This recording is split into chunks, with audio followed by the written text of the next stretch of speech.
for Introduction to Stylistic course project for having a comparative linguistic and literary stylistic analysis of Edgar Allan Poe's work, A Dream Within a Dream and a Dreamland. But first, we're going to discuss about the writer of the poems. About the writer Edgar Allan Poe. Edgar Allan Poe was an American writer, poet, critic, and editor best known for evocative short stories and poems that captured the imagination and interest of readers around the world. His imaginative storytelling and tales of mystery and horror gave birth to the modern detective story. Edgar Allan Poe was born on January 19, 1809 in Boston, Massachusetts.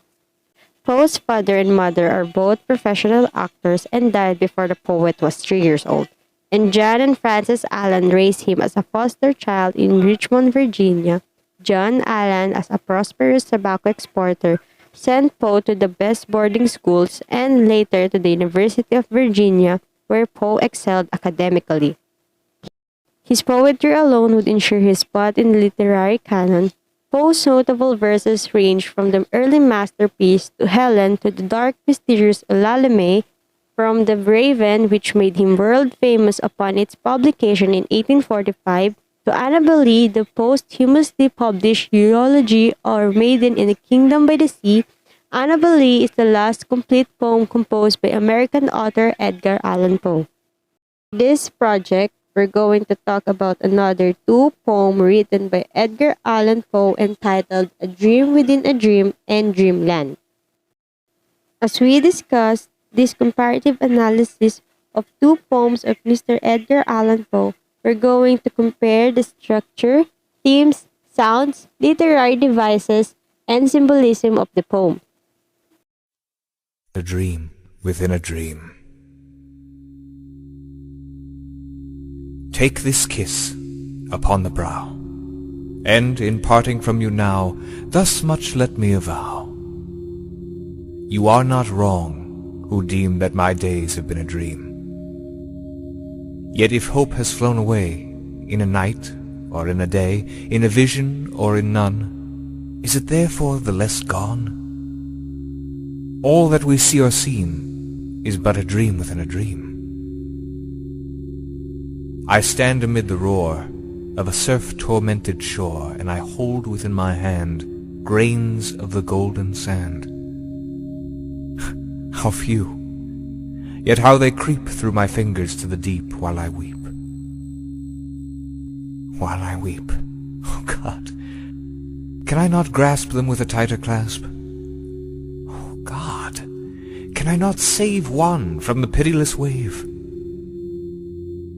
Is all that we see or seem but a dream within a dream? Dreamland. By a route obscure and lonely, haunted by ill angels only, where an eidolon named Night on a black throne reigns upright. I have reached these lands but newly, from an ultimate dim Thule, from a wild clime that lieth sublime, out of space, out of time. Bottomless vales and boundless floods, and chasms and caves and titan woods, with forms that no man can discover, for the tears that drip all over. Mountains toppling evermore into seas without a shore, seas that restlessly aspire, surging unto skies of fire. Lakes that endlessly outspread their lone waters, lone and dead. Their still waters, still and chilly, with the snows of the lolling lily.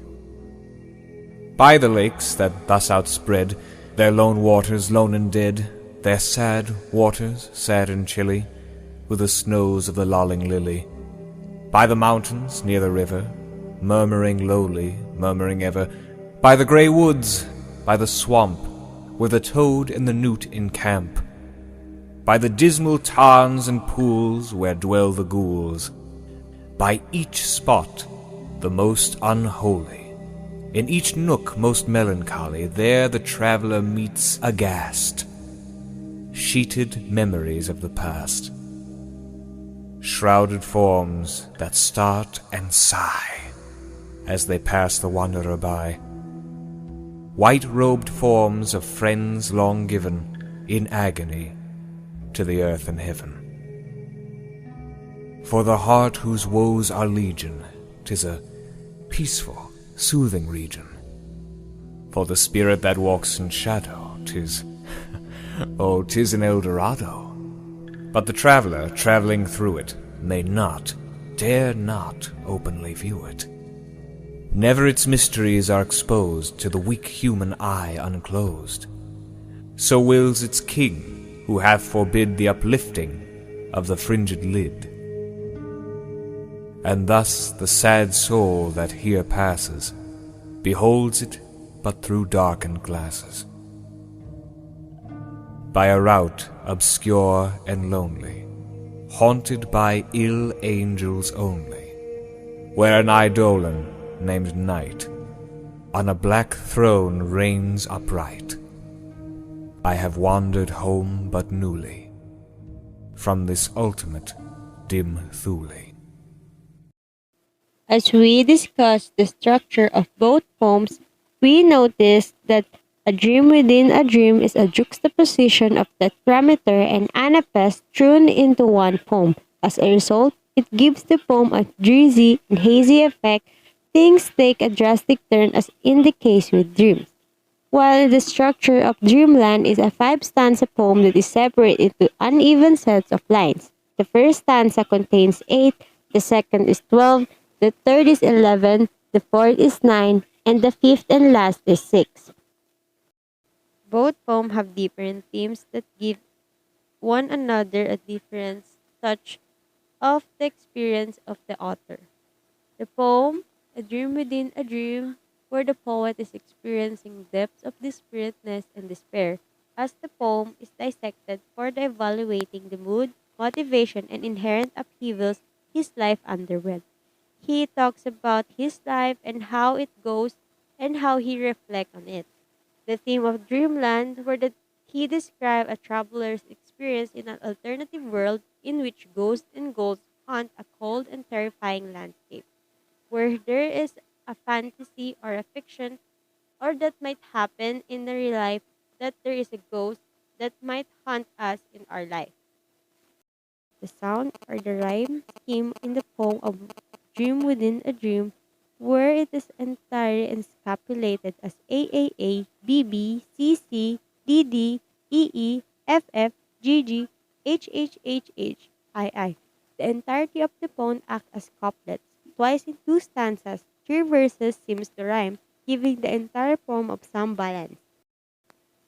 The rhyme scheme in the Dreamland is very consistent. It makes us use a straightforward pattern of AABBCC, changing end sounds from stanza to stanza. Three verses seems to rhyme, giving the entire poem some balance. And now we're going to discuss about literary devices used for the literary device in Dreamland. It is alliteration, as repeating of initial consonant sound signifies the poetic element of alliteration.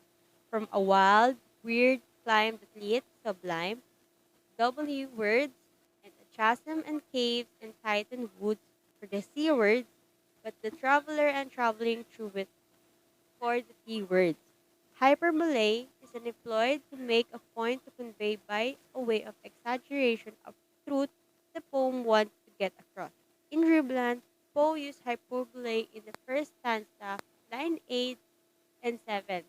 From a wild, weird climb that yet sublime, out of space, out of time. For the symbolism of A Dream Within a Dream, where the title itself states that life is merely a dream within a dream, as it symbolizes our life of human being that we keep on dreaming even though we're living on a real life. While the symbolism for Dreamland, where the image of these goats relate directly to those ghosts and the dark angels, both of these kinds of beings are ephemeral and they do not exist actively in our world, but they are very important within the landscape of Dreamland because it symbolizes to the things that we in our real life scared of. It is the possibilities of negativities in our mind that came up into our dreams and came up in our own dreamland. That's all for the report of comparative linguistic and literary stylistic analysis of A Dream Within a Dream and Dreamland of Edgar Allan Poe. Thank you.